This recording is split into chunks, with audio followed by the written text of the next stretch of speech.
I wish you nothing of nothing. Literally, like, okay, you mad because you lost me.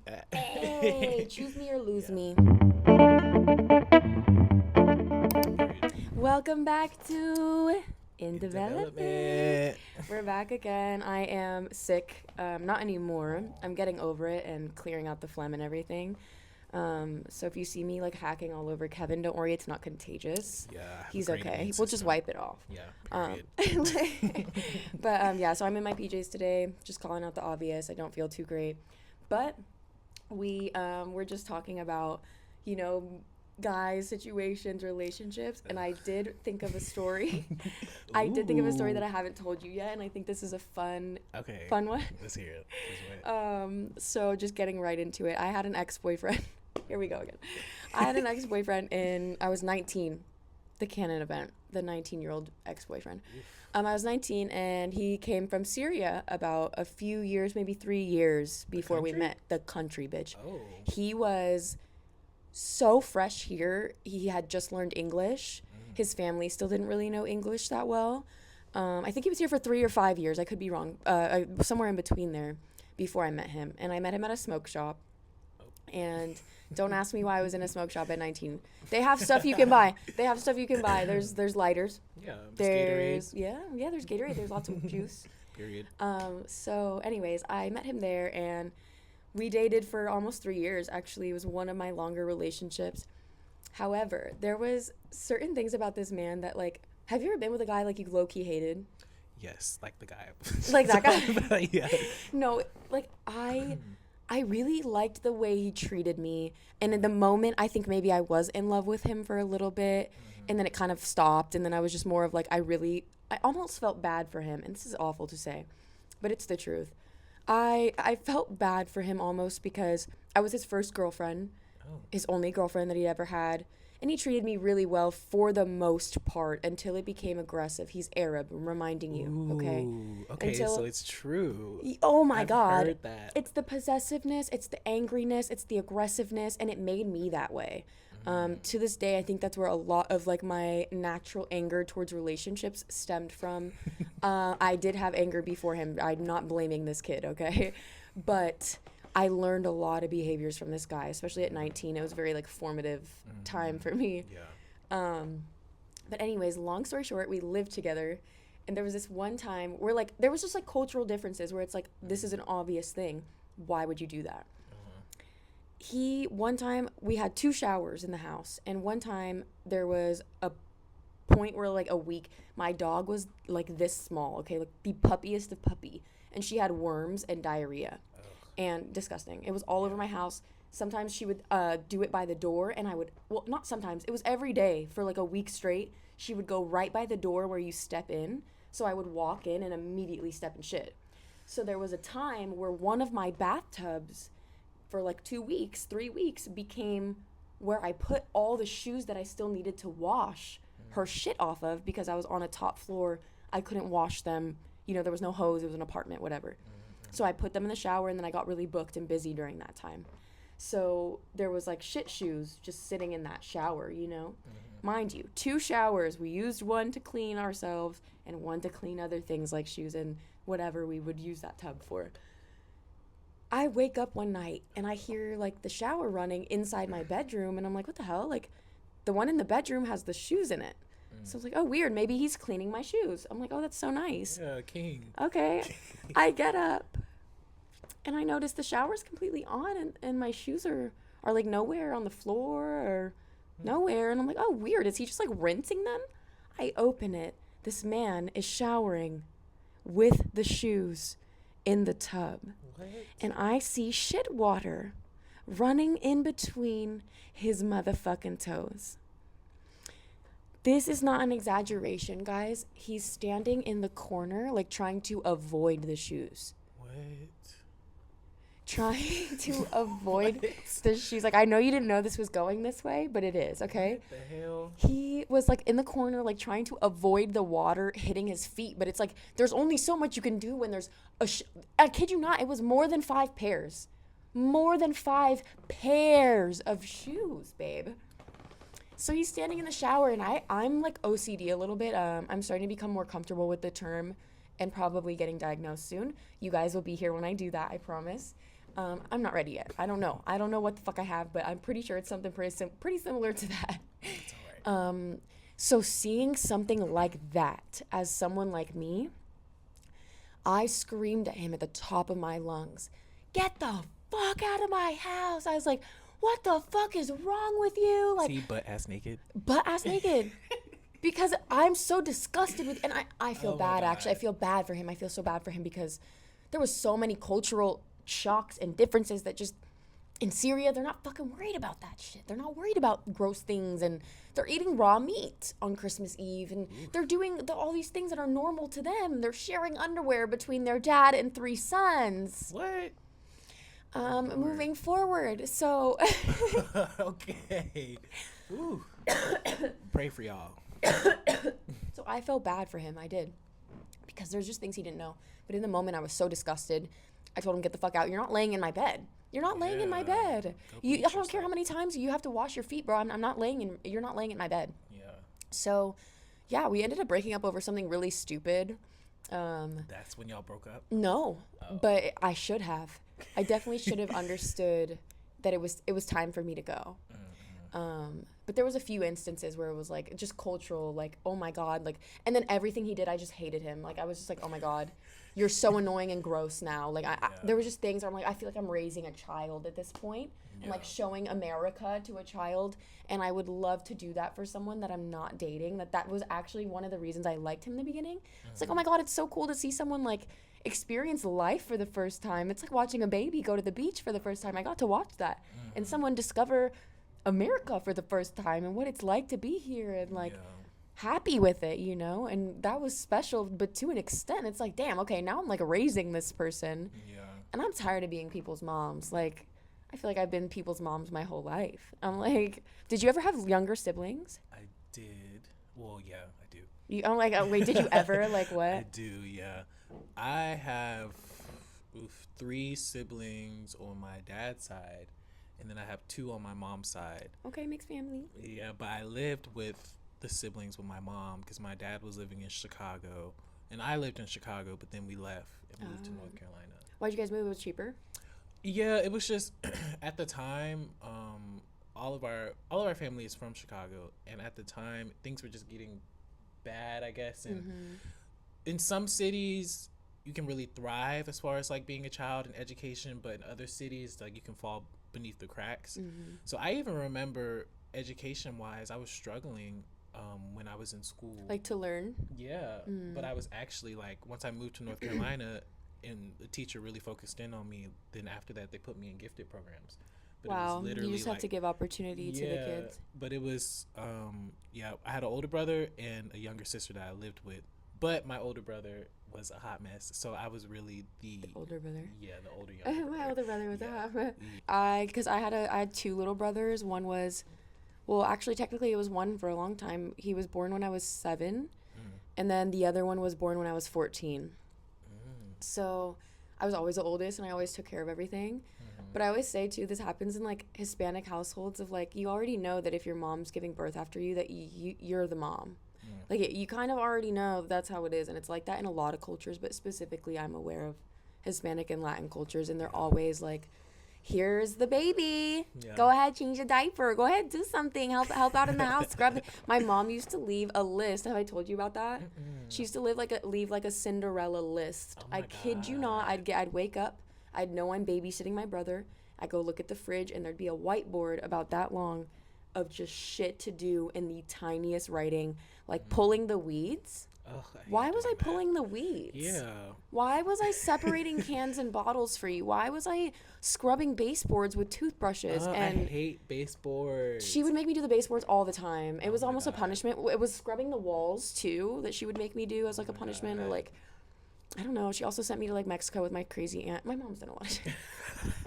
Like, not me just like ranting about my mom. No, I feel that though, because when I was middle school, elementary school, you know, like summertime when school was out and You're not your going nowhere. parents are still working. You're Yeah. not going nowhere. Every day it'd be like clean this, do this, you have chores over the summer, blah, blah, blah. Which I kind of, structure made me feel like, I'm not going to sit around just. And my house is not like a slobby mess because I'm aware of how to clean. Yeah. How to clean is important. I guess like people don't know how. Yeah.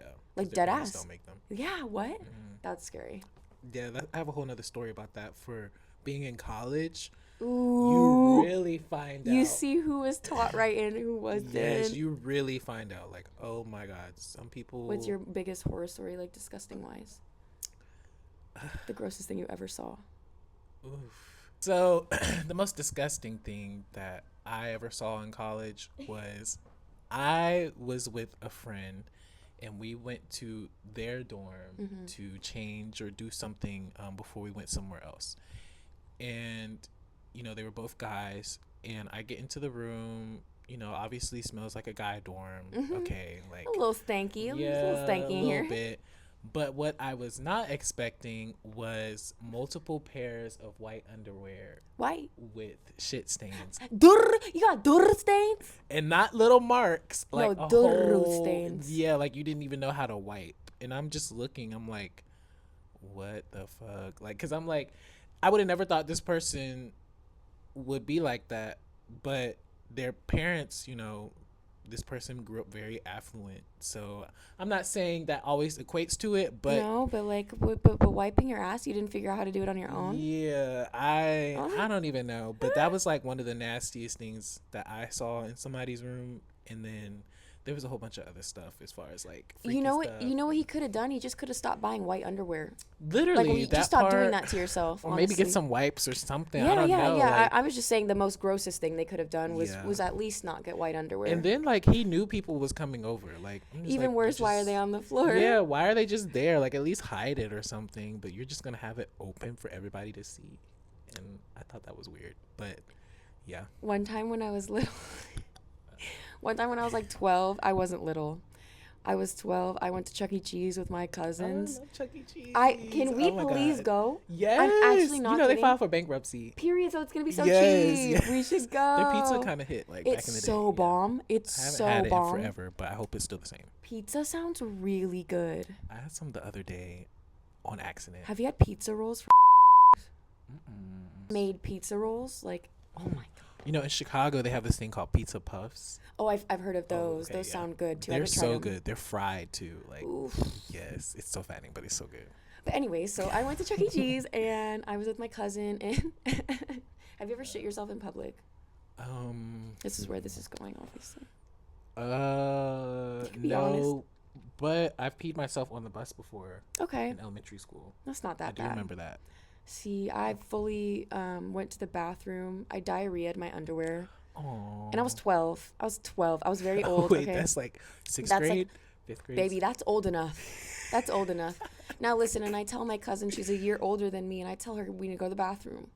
We go to the bathroom. She goes, oh, my God, like, what's that smell? And I'm like, baby, it's me. It's me. I have it in my underwear right now. And she's like, no. Oh, my God. No, like, we couldn't believe that it happened. And I didn't know why. Yeah. But we were so desperate to stay at Chuck E. Cheese at our grown ass age, bro, oh too. Like, we were so desperate. And we knew that if we told her mom was one of those, like, she was my aunt, but she was like really scary, like genuinely so terrifying. This is actually sad that I felt that I needed to do this. We were scared to tell her. And so we basically grabbed my underwear, wrapped it in like one of those toilet paper covers and threw it away. And we went back to playing like nothing. And I fucking played in that Chuck E. Cheese with dirty ass. Well, shit. I mean, I washed. I used the wet toilet paper, but there was some crusties there for sure. I'm a little kid. Fuck. I'm not little. I keep making excuses for myself. Well, I mean, at least you weren't in high school. You were what? 5th grade? Like, yeah, I think I was 5th grade. Yeah. 5th, 6th grade. Well, damn. We won't hold that against you. We all have elementary horror stories. Yeah. Oh my God. Oh my God. Never trust a fart. That's what it was. That's what happened to me. Is that you never trust a fart, bro. Oh my God. Never trust a fart. As much as you want to trust it, you don't. I think that's why I never have. Is because like I just never like fart like that. Like, you don't fart? Not really. Like not please. Not in public. You heard it here first.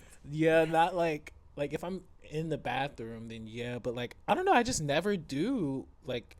Outside. What do you eat? Like you don't eat a lot of fiber. Like I think that's why. So it's just coming out of shit. Yeah, I think so. Like I don't Like, that's why when I say certain stuff, it's like, oh, that's gonna make me bloated, because like I know like what I usually eat, and like if I eat pizza, I love pizza, but like it'll give me Gassy. like this belly. Like it won't even give me gas. It'll just make me like Feel like it. yeah, like I just feel huge. Oh but, my god, that sounds so fucking good. Pizza roll sounds so good right now. Mm. Oh, pay. Ooh, girl. Why yeah. I'm irritated. Woo. So like we're gonna talk about model pay and timing and things like that all the time on this channel, but I literally, stuff like this has been happening to me lately, and it's specifically with like New York clients, and even my agency in LA has told me that this is like a normal thing. This should not be normal. PSA, please do not take longer than 90 days to pay your models. And you think I'm talking to clients? I'm talking to you agencies. I'm talking to you agencies, because we know they're little schemes, okay? And I'm going to tell you right now, there's some tricks. There's some tips and tricks. Let me explain to you why it's beneficial for an agency to hold money from a model, because this is how the thing goes. It goes client, let's say Nike, and then it goes agency. Let's say my favorite agency in the world, Vision. And then after Vision, then there's me. And in LA, for some reason, it goes Nike, Vision, me, within a span of sometimes even a month, 30 days. LA is quick. Period. LA is super fast, especially if you're doing e-com, especially if you got a great agent. Most LA people are pretty good about it. In New York, for some reason, this is how it's been working. Client, agency, me. That is exactly what's happening. And let me explain that better. Because these agencies, what they can do, when they have 50 models on a board that let's say they all are owed $2,000 each, right? You got $100,000 waiting to come in from all these clients that you've that you've gotten for your models. So you're like, okay, we received, 50K of that from half of those clients. Great, amazing. Let's pay out the ones that, maybe need to be paid from months and months and months of old jobs. They literally are like a bank. So they'll use that money to pay multiple different girls, even though that's not even from the money that they received. Some agencies do it that way. Some do not, which is amazing for the ones that just take from the job, give it to the girl. Take from the job, give it to the girl. It makes the most sense to do it that way. Yeah. But here's where it makes the most sense for them to hold money. When you have that 50K come in as an agency and you're like, well, I still have 60 days left contractually to trickle down to my model. That's where they take advantage of, like, oh, the client paid early, but we still have 2 more months legally to pay my model. So what they do is they hold these large sums of money, 50K for this example. They're holding that 50K in a high yield savings account for 3+ months. They're making money on your money sitting in their account, just sitting there. So there's a reason that some of them act shady. It could be for that, it could be not. There's 1,000,010 reasons an agency could be shady, okay? But I'm telling you right now, pay attention to when it feels like, okay, this client that I work with all the time, it's like, I know they pay on time. Like, I know the crew, I know the people personally, and I know I should be paid. Why have I not been paid from a job from September? So currently I'm waiting for payment from a job from September. Crazy. And it was told that it was going to be deposited into my account. And then later on now it's saying it was mailed all of a sudden. It has been months, okay? And I just have to say, if you are an agency doing that to your models, you deserve nothing of nothing. I'm kidding. No, seriously. You seriously... I wish there wasn't that level of greed in the world. There's like that. It's like that in anything. Honestly, there's always going to be someone above you pulling the strings, making more money than you. And it's not even about the amount that I care about. It's about the fact that these agencies will know that these models are struggling to eat. Okay, like I've told them I can't afford food. And I'm eating at the Dollar Tree, babe. We can go into that era too. When I was eating at the Dollar Tree all the time, and then they were complaining about my measurements. What the fuck am I supposed to do with $50 in my account? Because y'all heard me last episode. That 180, I've still been maintaining it. I got 50. Period. I got 50 left, and I'm grateful that I have 50 left, because sometimes I end up with negative. I end up with 0. But it's like, I hate that these agencies know that. They take advantage of it and they don't give a fuck that you're not eating. Like, they really do not care. You can get some good agencies that do, and I've been with them and I have them, luckily. But it's really sad to like watch not only just it happening to me, but this morning when I opened my phone after posting that on my story, I kid you not, like 7-8 DMs alone, people liking the story like crazy because they all feel the same way and everyone's just embarrassed. Like this one girl was like, thank you so much for this. Like, I would have thought you were rich. Like, I would have thought with how booked you are, right? Like, you're always everywhere. It's crazy. Yeah, it's like you would think, especially like if you have, like, it would be more understandable, I guess, if you don't book consistently. Yeah. But for someone that does book consistently, you would think that cash flow is just coming in, so why are you not getting it? Exactly. And had all these payments been made accordingly, I would have been more than fine. More than fine. I wouldn't have to stress about anything. And I could even help my family out when they need help. I can't help anyone. I can't even help myself. But yeah, so that's why I was upset this morning. I was like, I woke up and I was like, where's my money? It's Friday, y'all. It was Friday. That's why it's Friday. I was waiting. I was so excited. About to go to Rodeo. I'm like, I just want Luna Grill for lunch. So as long as I can afford that, that's fine. But I literally texted my agent or emailed my agent, and I was like, someone's paying me by the end of the day. Yeah. I'm like, I don't know whose account it's going to be from, but I got 2 past due bills. I need somebody to submit some money into my account right now. I don't care who it is. You know what's so, like, your situation just like reminds me of, you know, the group TLC. I don't know if you know, but like they went into their record deals like really fucked over. Like, really? Having to owe money like right off the bat. What? And to the point where they, even years later when they had to, you know, get out of that contract and they wanted to have their own name, like own their name, they didn't even own their name, TLC. They had to pay $1 million for each letter. Each letter of TLC they had to pay. I did not know this. And the person that put them in that contract, her name is Pebbles, and she was a really famous R&B singer in the 90s too. Like, she had the song was like Girlfriend, like that one.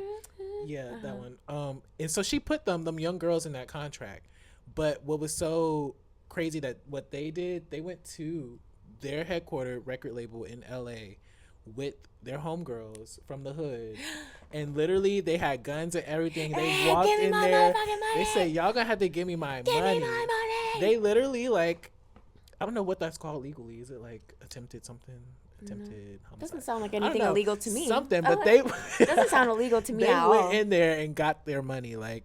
But it was just crazy how people get screwed over so easily in this, and it's just a known thing. Like music, modeling, acting, whatever. Like, you just get screwed over sometimes. And you're the one in the limelight. Like, you're the one that people see, and like you're the face of it. Like, what do you mean I don't have money? Yeah, it's so crazy. Even crazier, like I was telling him, my agency was asking me to go fly out to New York tomorrow.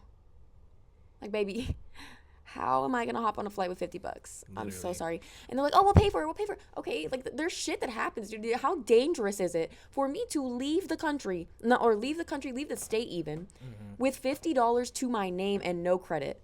Nothing. Maxed out credit cards, by the way. You know, that is dangerous. You know, them hotels, sometimes they be asking you to put down incidentals, and I do every time. I have to. So annoying.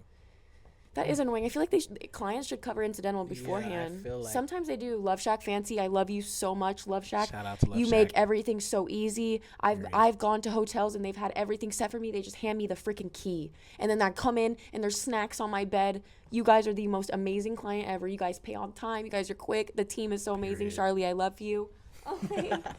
Period. Actually, like, there's some brands that I like ride for because I know how they treat the models. I know that there's brands that are contradicting, and there's some moral values a little off in a lot of these companies. Okay, you know, they're not the best people for the most part. Most billionaires, most millionaires are not, unfortunately. But when I do have a brand that it's like, at least I know that you treat us well. I know you're treating your clients and your team and your models, and you're making sure everyone's taken care of and you genuinely care. I think that speaks volumes, you know, like, versus over who's at the top and doing what and what their political beliefs are, what their moral values are. I've learned to like separate that, like, the moral compass of it all, because all these brands are crazy. Like, they're all fucked, you know, when you go down the line. Oh my God. Did you hear about what is it, Wasserman? What's that? I think it's pronounced Wasserman or something like that. It's the talent agency in Beverly Hills that like represents like artists and actors, but they got caught up in the Epstein files that just came out.